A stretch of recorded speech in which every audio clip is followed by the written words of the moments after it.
Good morning, and welcome to Redeemer Lutheran Church. I'm Pastor Gary Lodeholt. My supposition is that, with the possible exception of Nathan yesterday, most of us have never heard of any of the biblical prophets we are talking about this week. And yet they have important stories and messages that resonate in our time. And I'll have to say that I had never even heard of the one we're going to look at today. Today we're going to look at the brief story of Zechariah ben Jehoida. Zechariah's story begins after the nation of Israel had split into two nations, Israel in the north and Judah in the south. There are some books in the Bible called 1st and 2nd Kings, and in those books the stories of what happened under the kings who ruled those two nations are told. The books are very clear in describing that this king was a good king who led people to follow God like his ancestor David did. And then they are very clear, too, that other kings were not good kings who did not lead people to follow God or walk in the way of his ancestor David. In addition, the book jumps back and forth from one nation to the other, letting us know about the kings in both nations and how they did. Zechariah was the son of the high priest, a man named Jehoida, and that's why he's called Zechariah ben, or son of, Jehoida, to distinguish him from other Zechariahs in the Bible. The king at that time was a man named Ahaziah, who was not considered a good king. He introduced worship of other gods among the people, and so you might expect that this wouldn't go over well with the high priest. And perhaps it didn't. What we know is that when his father Jehoiada died, Zechariah stood up in the courtyard of the temple in Jerusalem and preached about how people had forsaken God.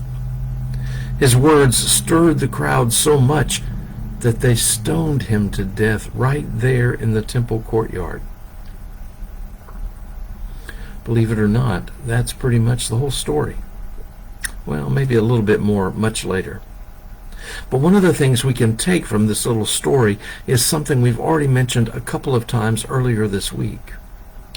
It can be dangerous to preach to power.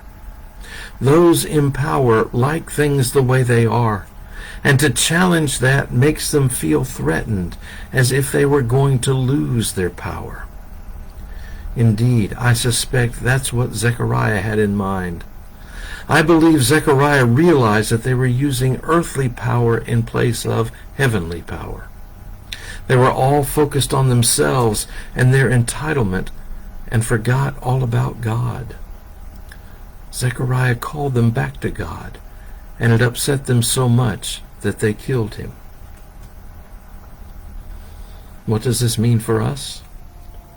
Well, it's kind of hard, but it means that we should probably closely examine it when things make our blood boil to see if we are aligned with God or whether we are trying to have things our own comfortable way. It means that we should examine our lifestyles and choices and ponder how the book of 1st or 2nd Kings might rate us. Are we following God or not? Now, those are hard questions, and considering them can be uncomfortable, difficult work. But there is evidence, clear evidence, that Zechariah was in the right by calling them and us on the carpet.